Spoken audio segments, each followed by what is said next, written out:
Are you feeling overwhelmed and uncertain about how to scale your business sustainably? Do you have big dreams for your business, but you're struggling to turn them into reality? Or maybe you're just tired of sacrificing your health, your well-being, time with your family, and your own self-care all in the pursuit of success. Not only is this not sustainable, but it can lead to increased stress and decreased productivity in the long run. Don't let the chaos of running a business hold you back any longer. Join our 12-month Real Women, Real Business Mastery program and start building the business of your dreams with clarity and confidence. If you're ready to achieve six-figure plus revenue growth, rediscover your passion for your business, and say goodbye to overwork, then let's chat. Book a free business planning session at aboutshaunalynn.com/plan. Check out the link in the show notes.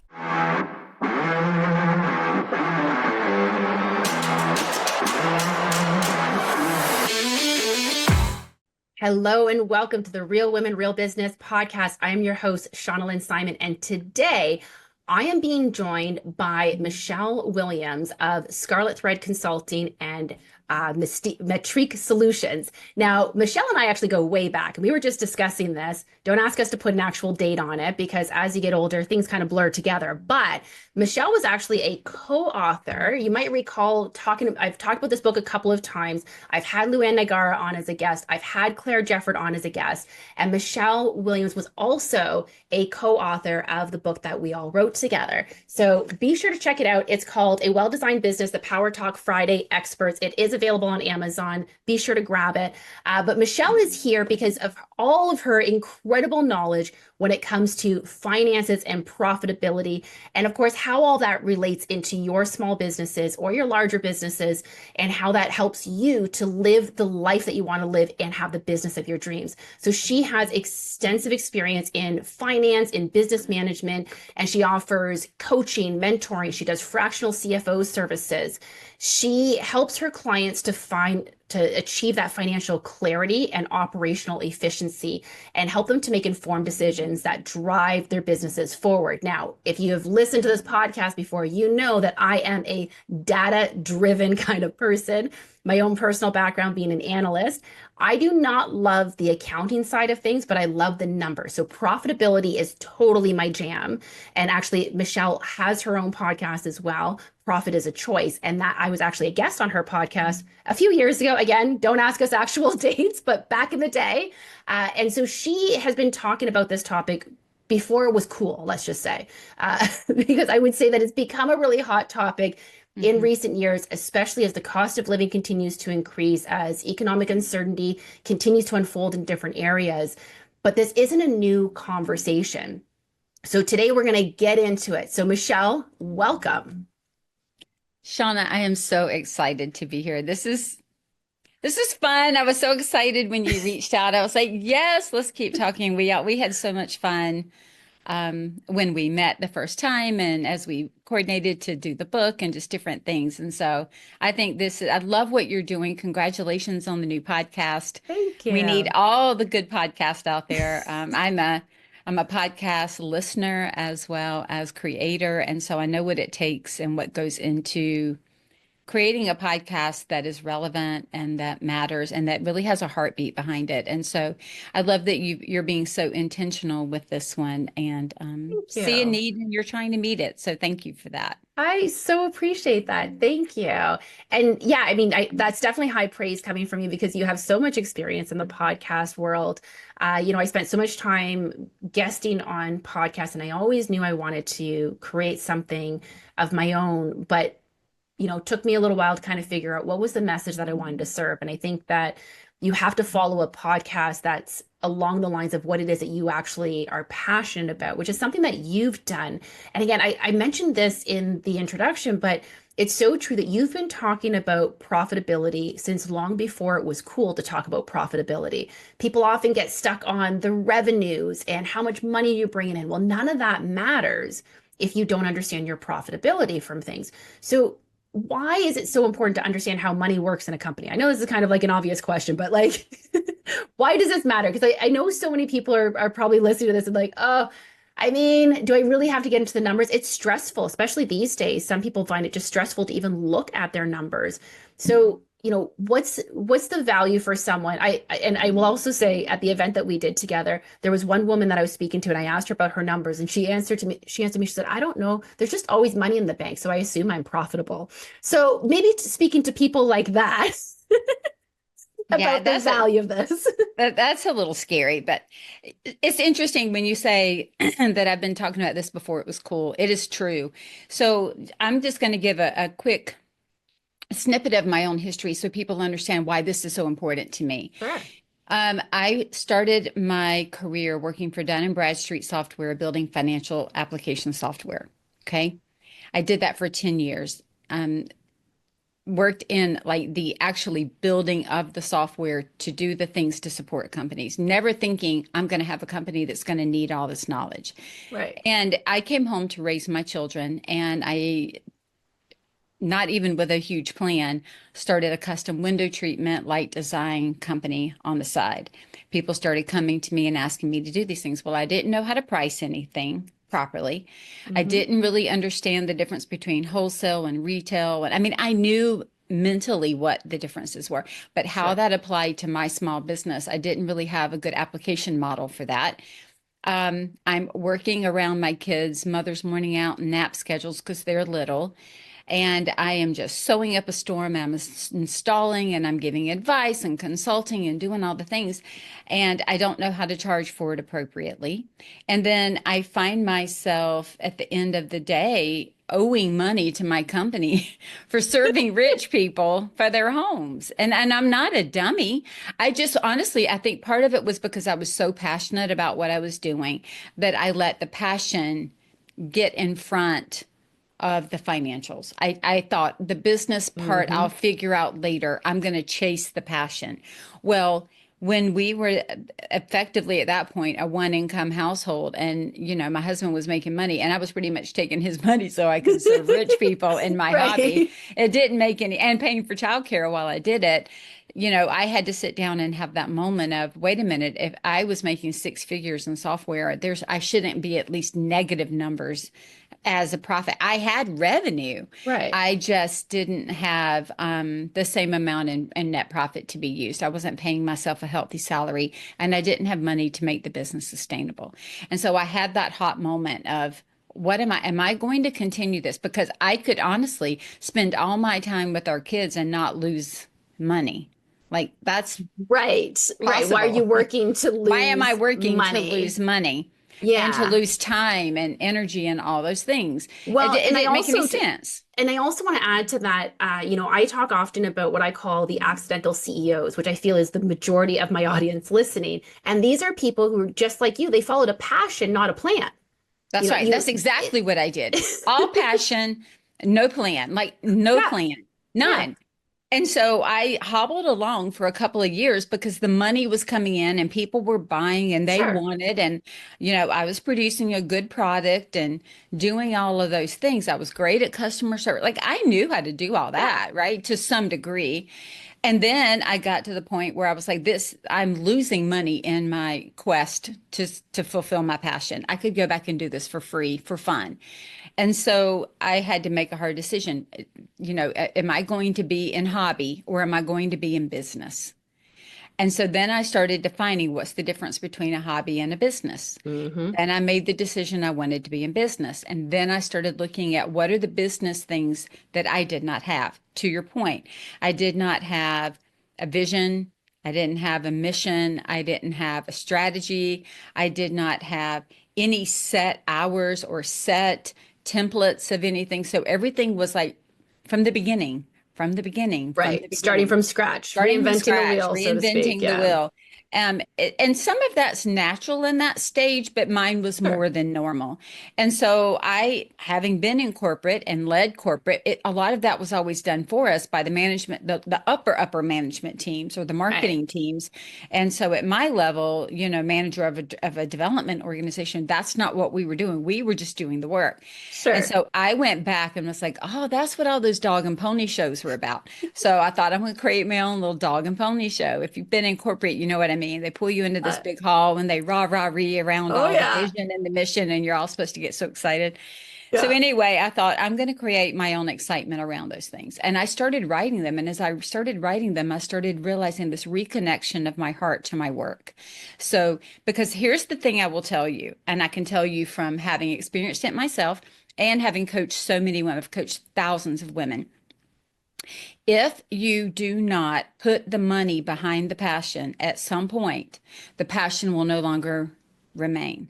It will burn out. You will be exhausted. You will be demoralized. You will be all of those things that remove joy from what we're doing because we don't think that it is being appreciated properly.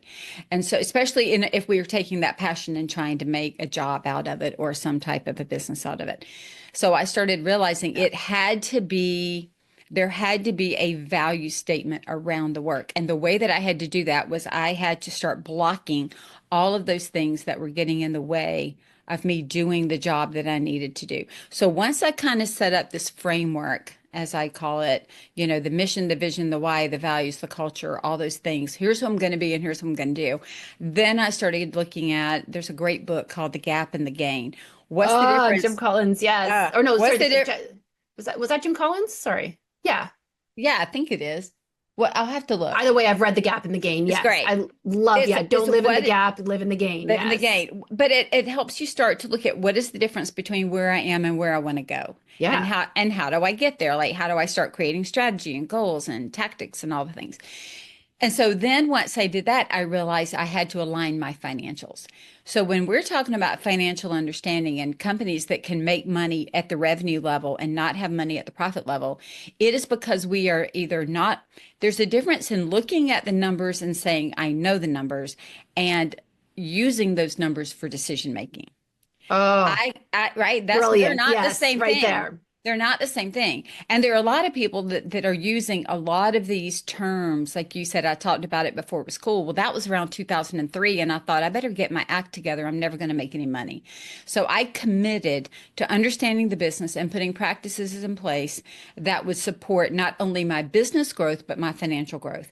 Then I aligned my financial plan and budget to the strategy. Like, here are the hours, here's what I need to make, here's what I want to do, here's the numbers that I need. How do I align these two so that I'm saying yes to the right yes and no to the right no? Like, I'm not Oh, saying yes yes. to everything, right? So it's like you can see it even in the book with Luann. I'm talking about this. So then I go through and I start making money. Well, what happens? The IRS comes calling because we're in the US. Hello, where's my tax money, Michele? Well, Michele made that money. Michele didn't think about taxes the same way. That's Michele my money. I brought that some of that money home to live. And then I had to realize I needed to start saving for taxes. And so, over the Yeah. years, I've made the mistakes by not sitting down and laying out these full-blown plans for my business. And so what I'm seeing a lot now is I'm seeing people that have this desire to have a business. I am seeing people with 500, 800,000, million, 2 million in revenue, but they're not making the net profit they need to make because here's how we make money. It's really not hard, right? It's very simple. It's not easy, but it's simple. You sell the right product and right service to the right person at the right price, and you manage the heck out of it. So if you think about it, right product or right service, that's what is it that I do really well? What is it that my company provides really well? At the right price, that means I know my pricing structure. I know what my cost of goods are, what my gross profit is, what I need to make. To the right person, I know my ideal client. I'm serving it the best of my ability. So now I'm working within that mission, vision, value, cultures, right? Right. Once I've done all that, I've managed that I've bought it well, I'm selling it well, I've got a gross profit. Now I got to manage it well. That comes down to what are all the expenses, who's on my team, where are we setting up shop, how are we managing that money so that we have some at the end of the day, not only to pay the owner who normally gets some level of payment from net profit, right? Whether it's their full salary or partial salary, There's also something about sustainability in the company. So if we don't have net profit for sustainability, there is no way the next year we can invest in any type of growth Yes. mechanism for the company. It's also about expecting what the return on investments are going to be. I am shocked at the people that are out doing all these marketing things, and nobody ever sets the standard of, if I'm going to invest over here, I want to see three times that investment within this time frame, and here's how I'm going to track to see that happen. They're Right. just shooting money out of a cannon and hoping that it works out. And sometimes it does. Those are Yeah, flukes.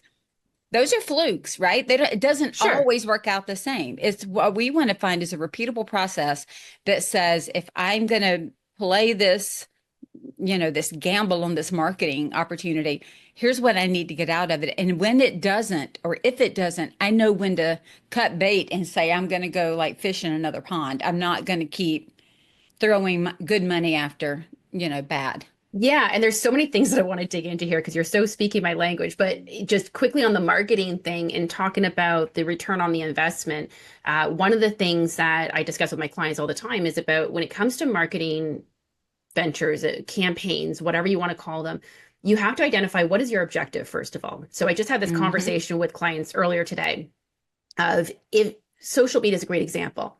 Are you trying to be an influencer on social media? Are you trying to gain clients from social media? Or do you just want to have a presence on social media enough to remind people that you exist? If someone looks you up or if someone recommends your company and they check you out on Instagram, you've got some nice, pretty photos on there. What's your objective? Because there's a difference in what your strategy is going to be to how much time, money, and effort you're putting into that. I had a client reach out to me last week. She was told she should be in this trade show, this local trade show. And I won't give all the details about the type of business she's in or the trade show or anything else, but she was told she should be at this trade show and she wanted to get my thoughts on it. And I responded, okay, well, do you think your ideal client is at this show? And if so, what percentage of attendees do you think is going to be your ideal client? And then what is the message you're sharing at the show? Like, what is it that you're actually promoting? Because you can be there with like a little table and some postcards to give out to people, but that's not enough to capture attention. So the show's in like 2 months from now. I'm like, do you have the time to put together the booth that you want to have with the promotional materials you want to have, with the offer that you want to have? An offer doesn't necessarily mean sale, discount, whatever. It's just what is it that you're promoting? You generally, when you go to a trade show, you're promoting one core offer of some sort. What is that going to be? And as I'm going through all these things, she responded back. She's like, "Well, I kind of thought that I was just gonna like set up a table and hand out some pretty business cards, but I'm understanding now that there's a lot more to this." I said, "I want you to sit down and identify whether or not you think your clients are going to be there, and then identify how much time and money, because your time is worth money, how much time and money it's going to take you to prepare to spend the day at the actual event. If it's multiple days, how much time is that costing you? Are you bringing staff members to this? How much is that costing you? And at the end of the day, what is it that you need to sell at that trade show just to break even? And then what is it that you need to sell to be able to look back and say, that was worth my time and effort? Oh And my when you gosh, the start, same thing with show houses. I mean, yeah, how many, like I work with designers, right? I had just earlier today, Michelle, we have an opportunity to be in the show house. What do you think? And I said, what is your budget? You need to budget for the time it's going to take you for the yeah, show house, the time it's going to take you to do the work. Usually, for those that are listening, if they don't know, you're paying a lot of your own way in that show house. oh yeah, So, we're talking $50,000, $75,000 budgets for somebody to have a buy-in to do a room in a show house. And then my comment was, you're going to have time away from the office because it's, do you need overnight stays in a hotel and food and staff? And by the time you're done, it's not just the show house and all the work, it's all the missed opportunities in other places.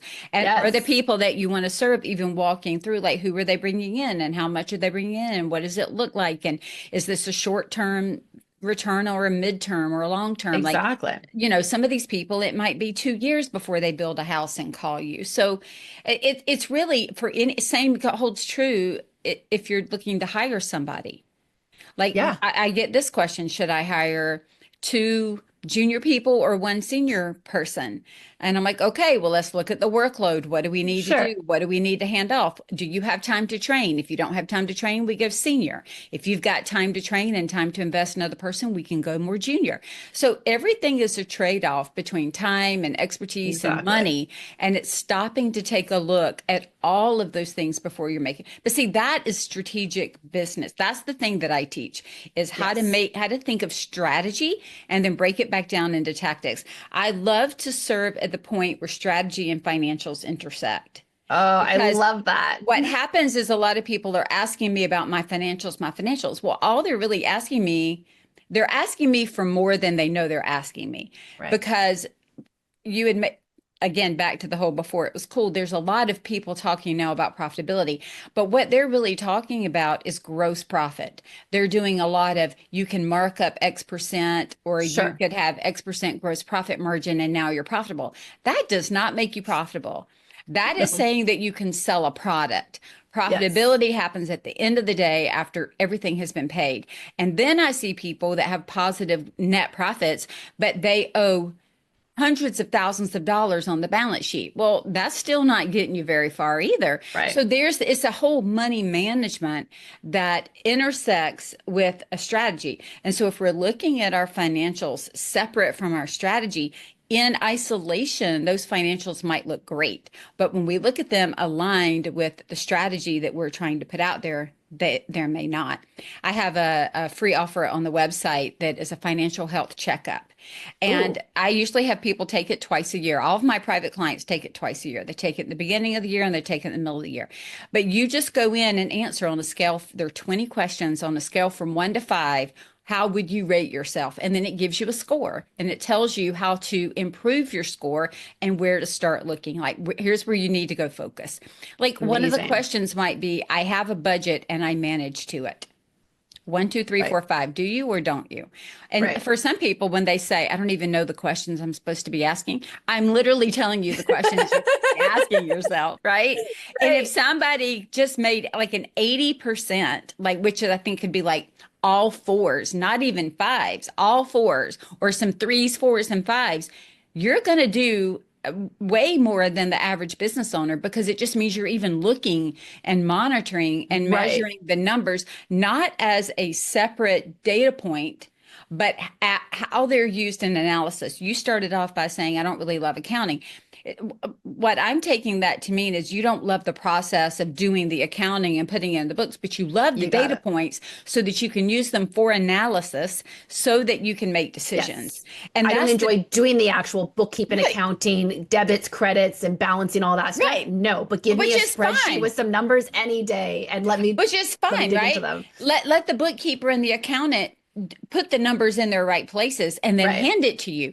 But the power of the numbers isn't being able to read a P&L and read a balance sheet. That's the starting point. That's not where the power is. The power is in knowing what that is telling you and how to use that for forward movement and acceleration towards, this very clear vision that you've created. And I think that is so important right there because that's exactly what I was referencing when I say I don't like accounting, but it doesn't mean that I don't love this. And I think people get so scared off. Maybe you had a traumatic experience in high school on a math test or whatever, and all of a sudden numbers Yes. scare you. But it's we're not using complicated formulas. You don't even have to calculate the formulas necessarily because the tools exist to be able to support you with that. But you have to know how to interpret what the numbers are telling you. And that's exactly like that. You just hit the nail on the head with that one because that's Right. exactly it. Yeah, being able to use that and then strategize with it. And even, Strategize. going to the financial health aspect of it, you can potentially be in debt and be, struggling with revenues, but it doesn't necessarily mean that you don't, if you're watching your numbers and creating a plan, you are in a better position than the person who's not paying attention to the numbers. It might look like they're making more money than you, but if they don't have a handle on things, you are going to have a stronger long-term growth than the company who's not paying attention to any of this stuff. Because that 100%. that company that's not paying attention, they can't scale, they can't grow. You They cannot can't. do that successfully if you're not paying attention to your numbers. You can't. So I have just to shout out the freebies because there are three of them that work really well together. One is financial plan. That is, this is the money I need, right? So how much do Yes. I need to bring into my home? What do I need to do? What tax bracket am I in? So that we can know how to manage the money. The second is, of course, the financial health checkups that tells me what I need to be looking at. And the third one that we're adding in, we actually are putting it out on the website this week, is how to create a budget. Because what we want to do is create this plan, this financial plan that aligns with our strategic plan. This is what we say we want to accomplish. This is how much money it's Sure. going to cost. And this is how we need to spend that money in every area so that we can get there. Right. And so it's like having all of these things, these templates, if you will, to support us and to help us make a plan so that we know. And a budget scares people as well. Budget is just telling your money in advance where it's going to go. It's just Right. making a decision in advance on where the money's going to go. It's Right. not, it shouldn't be scary and it's not meant to tie our hands. What it's meant to do is make us radically focus. Oh, I mean, going back to one thing that you talked about earlier that I just wanted to circle back to because we actually talked about this a little bit off air as well about your vision and how getting that clarity on your vision will help you in so many ways. Profitability is absolutely one of them, but people often have a hard time drawing that line between having a clear vision and profitability. And frankly, a lot of people, especially in January, the start of the year, they're talking about their vision, they're talking about their goals, and a lot of these are just sort of like vision board dream type things. But the key to a vision is to get really, really clear about what is it that you're building? Why are you here? Why are you doing the things that you do? It's one of the things that I focus on a great deal in my coaching program. It's the very first pillar that we cover because to me, there's no point in doing anything else in your business until you have that nailed down No, because you are going to burn yourself out if you're not clear on that, because that's how you make the mistake of saying yes to everything that comes your way, saying yes to opportunities that maybe aren't as profitable as they need to be. And you end up going in so many different directions without that clarity, without that focus that you need. So that's got to be the first step to things. And like I said, people don't often see that line from that to profitability, but again, you're building that foundation to ensure that you are going to build the strategic business and you're making decisions based on what it is that you actually want. And the side effect of that is exactly what you spoke about, is the side effect of that is the fact that you fall back in love with your business, oh that you yeah. reignite that passion. So I heard the other day, I did not create this phrase, so I'm not taking credit for it, but I heard it said on a podcast that when you're thinking about strategy, ask yourself, where do I want to play and where do I want to win? Oh, I And like I thought that. that was brilliant because Yeah. it's like, what is it that I'm trying to do and trying to accomplish is another way of saying that. But just Yeah. where do I want to play? Like, what sport am I playing and how am I going to win? Because we're Yeah. not in this to lose. I'm in it to win it, right? But No, well, going back to what you said earlier, but like you can stay at home with your kids and make more money by making zero by dollars than not if you losing by money. not losing money. Yeah. Right. This is not hard. So strategy is the number one thing that we teach as well. We teach very, actually Yeah. it's kind of a secondary thing for us, but it's all kind of primary, which is Sure. who are you? What are you trying to accomplish? What do you want to do? And now what is the vision? What is the clarity that you're trying to get? I Right. love to explain it this way. And so maybe this will help your listeners that are thinking about it. If you were to open the door to a closet, and I tell it because I went to California for a trip one time and I was put in the primary suite and I had all of my clothes. I live in Atlanta, Georgia. I had all of my clothes and I took them all out and there was no closet in the whole room. And I had a Oh sauna. no. I had a sauna, but I didn't have a closet. But the joke is, if you've got all these clothes, we got to have somewhere to hang them. Well, your strategy is the bar that we hang it on.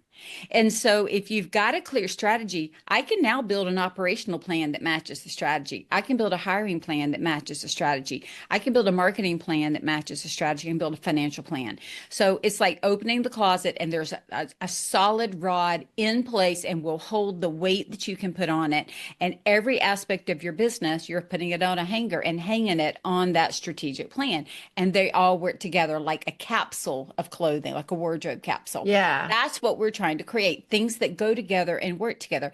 Business is nothing but a bunch of pieces and parts. You give me any business and I will tell you what it's made up of. It's made up of finances, it's made up of marketing, it's made up of operations. Like it's all the same stuff. Yeah, it It's hasn't how changed in decades. hasn't Yeah. changed. It's how we're putting the pieces together, right? That's what's most important here.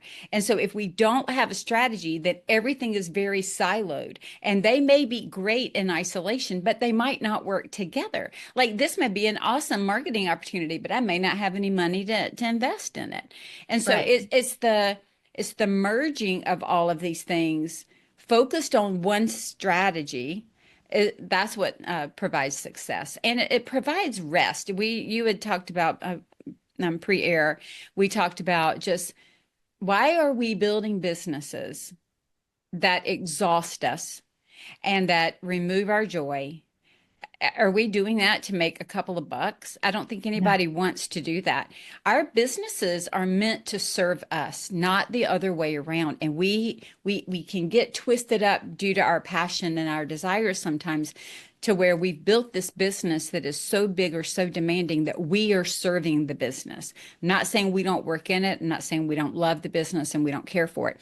But at some point, there's got to be a clarity on what is the business meant to do for us.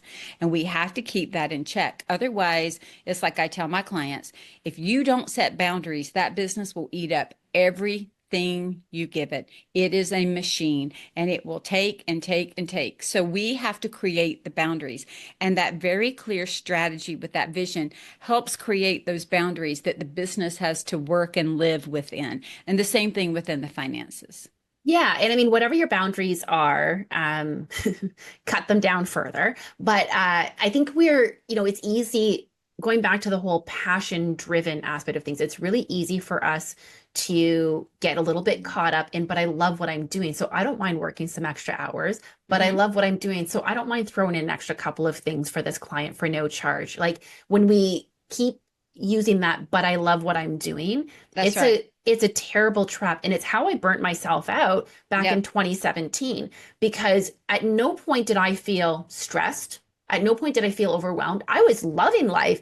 Was I working all of the hours of all of the days though? Absolutely. I was burning the candle at both ends. I was having a great time doing it, but my body was like, no, no, no, you can't do this. This isn't cool. So my body decided to give me a bit of a reality check on that one. It took me 3 years to recover. So we might think to ourselves, but I love what I'm doing. Therefore, we can justify getting rid of the boundaries and doing all these things. But first of all, at some point, you're not going to love it nearly as much because you will No. get weighed down by it.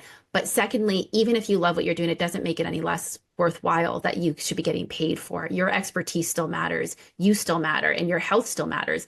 And so thinking about exactly what you were just saying, like, what are you sacrificing for this? Even if you don't have a family traditionally at home that you need to, I mean, I live alone with 4 cats and certainly they miss me when I'm gone, but it's not the same thing as feeling like I need to get home so I can have dinner with the kids or anything. But it doesn't mean that I don't have responsibilities or social commitments or things that I just want to do because I want to enjoy life. My dad passed away a few months ago, and I've spoken about this on a couple of previous podcast episodes about the legacy that he left behind.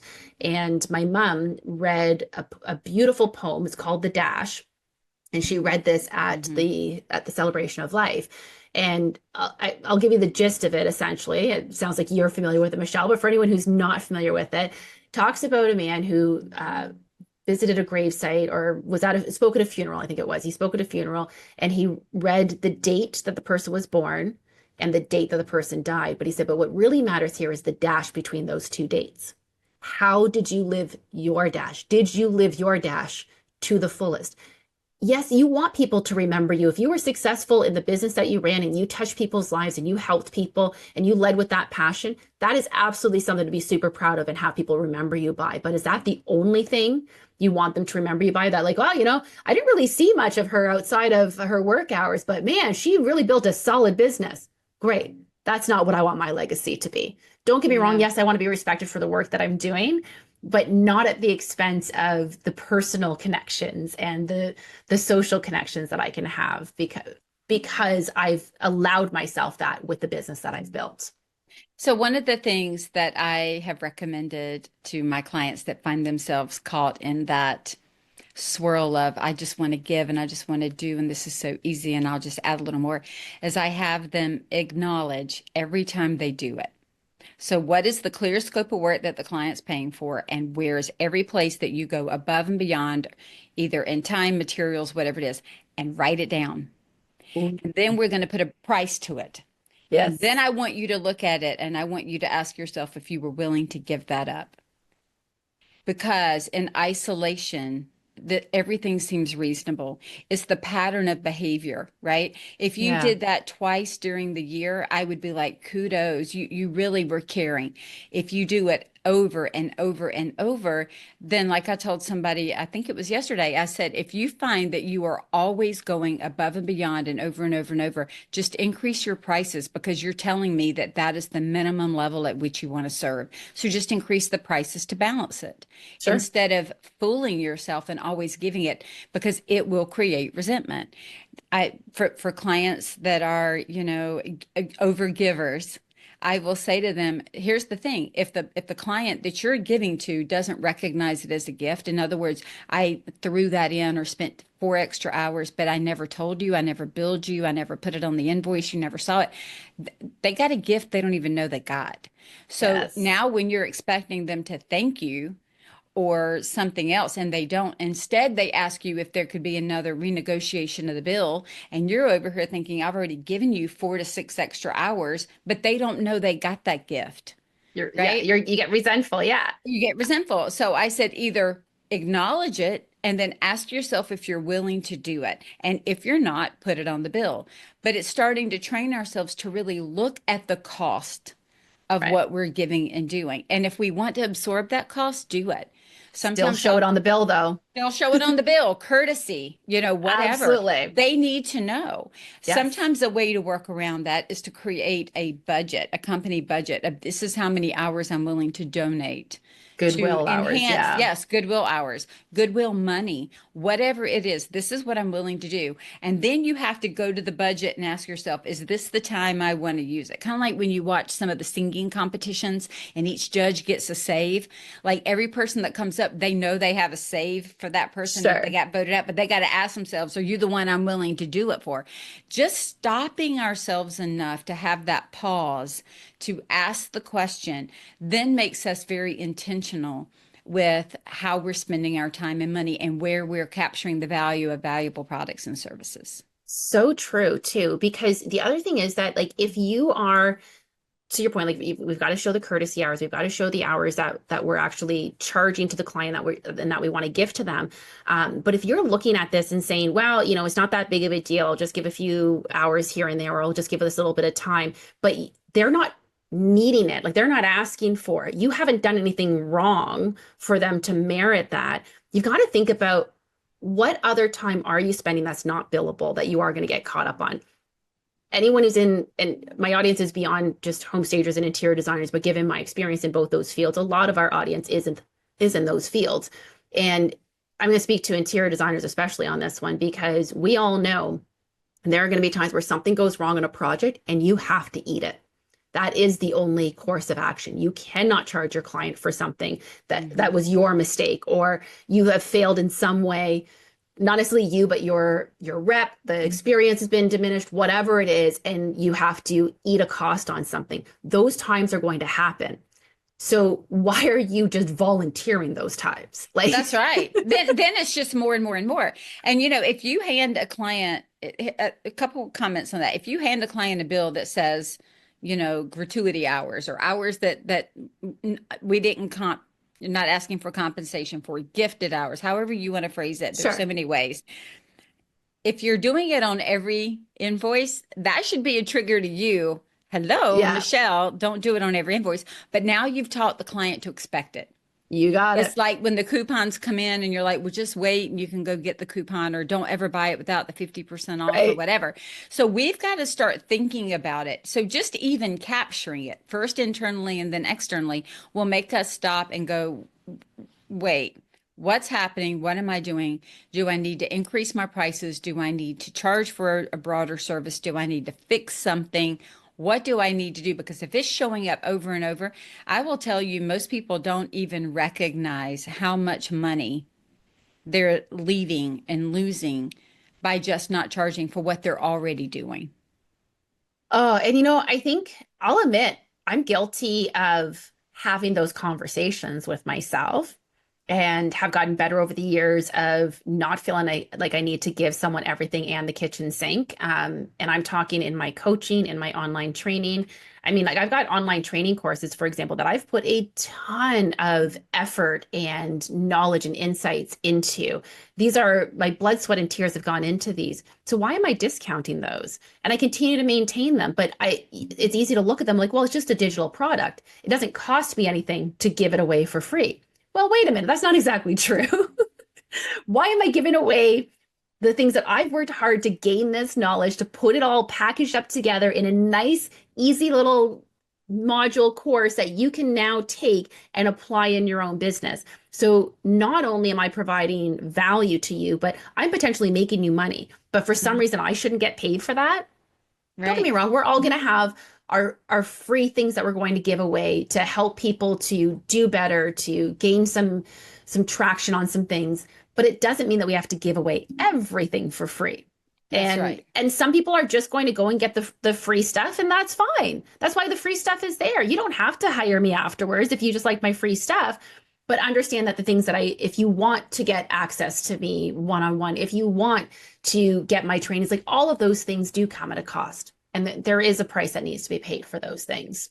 That's exactly right. So I think, as we're looking at creating companies that make us money, it's about knowing how to make the money, knowing how to price our products and services well and sell to the right client, and then how to manage the money so that we have the profitability that we need. The last thing that I would say on just looking at like that, like a little mini P&L, is Yeah. when you look at net profit does a lot of heavy lifting in a business, and we don't give it credit for the heavy lifting. In other words, net profit does things like it pays distributions or it pays a salary if you are a sole proprietor. It has to cover the taxes on all the profit. Um, it is what we would use to pay bonuses quite often. Yeah. It is what we would use for reinvestment into the company. It's what we use to pay down debt. Sometimes we use it to have additional retirement funds and things like that. So if we don't know how to make net profit, we don't make the most that we can, we are eliminating our opportunity, capital investment to build, to grow, to do these things for the next year. And so one of my favorite things to have people do is write the job description of your net profit. So the way that Oh, you would write a job description for an employee, what am I expecting net profit in my company to do? What is the heavy lifting I'm expecting it to do? And now what is the amount in each of those categories that I'm expecting net profit to have at the end of the year? Because yeah. I can then start rolling back up my financials so that I can understand how much money I need to bring in to satisfy what I actually need at the end of the day.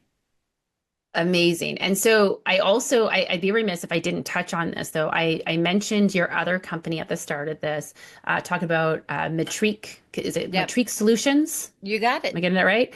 Yep, And so this is software solutions. Like this yeah, is SaaS product that can help business owners for like giving them a lot of these tools or pretty much correct. all of the tools that you're saying. Can you just, I'm not gonna do it justice. Tell me a little bit about Yeah, how that is a game changer, because I mean we've talked about spreadsheets, and I'm sure there's still some people whose eyes are rolling into the back of their head because they're like, oh my gosh, I can't use a spreadsheet.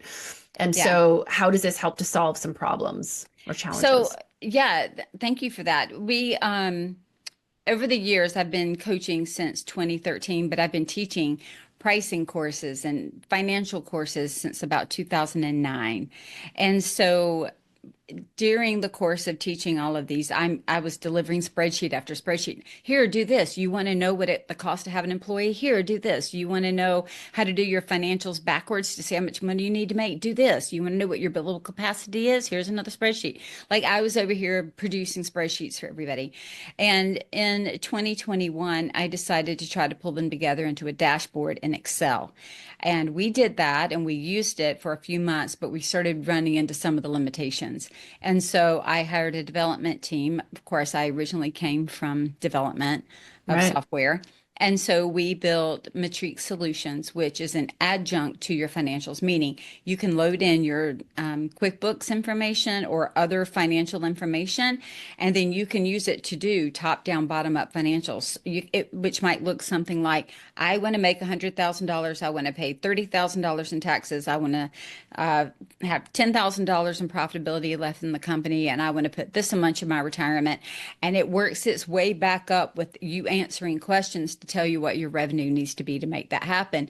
You can tell what your parameters are for how you're working and how you mark up product, and it will tell you how much you need to sell, how many hours you need to bill out if you bill for your work. So it will lay an entire financial model out in front of you. We Amazing. can do startup cost. We can look at run rate. How long is my money going to last me?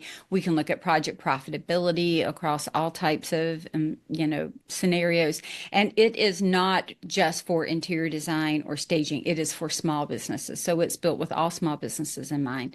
But it is that modeling tool. Like, how do I use the numbers to go forward? That's what it is. So it is a piece of software with a subscription model that you can use to model out the future and the changes and what's happening so that you can actually attain what you have on the strategic plan. Absolutely brilliant. Something that is so needed for every small business. And you identified a challenge that every single small business owner faces, and you solved it in one simple A, software. So a good for couple of you. clicks and you're done. Yeah. Amazing. I'm so excited about this. Because I just learned about this today as well. I was not aware that you had done that. So I'm so excited about it. We'll definitely put the link for that in our show notes as well. Listen, if there's one takeaway, we talked about so many different things here, and naturally our conversation tends to go all over the place. We started talking about profitability, and throughout that was the entire thread, but we touched on so many incredible different aspects because I think, again, people forget about all that profitability entails. It's not just about talking about your numbers Oh, so much yeah. as the whole strategy behind it. But if there is one takeaway for our listeners today, if there's one thing you want them to take from this episode and apply it today, what would that one thing be? So this is the way I sign off all of my podcast, and it says something like this: profit doesn't happen by accident. And so I think if we can stop and recognize that profit, especially long-term sustainable profit, it happens because of intentionality. And when we think about what it means to be profitable, I told you there's like a Bible verse. What does it do for a man to gain the world and lose? What does it profit a man to gain the world and lose his soul? So if you think about it, profitability in business is about more than the numbers. It's about profitable speech, profitable marketing, profitable team members. Like, we are all working towards or away from profitability with every decision and choice that we make. Right? We're going to Right. make mistakes. We're going to have failures, but we've got to be intentionally looking and define what profitability means to you. The same way that we're defining what net profit needs to be. What is it that is profit? Like, it's profitable to me to have people that want to come to work and want to be there, to have a culture of inclusiveness, a Right. culture of joy and excitement and passion for what we're doing. That's profitable. I would take a little bit less money if everybody was happy. I don't want tons of money and everybody hates each other. Like, Sure. Yeah. right? So it's really the opportunity to define profitability and recognizing it doesn't happen by accident.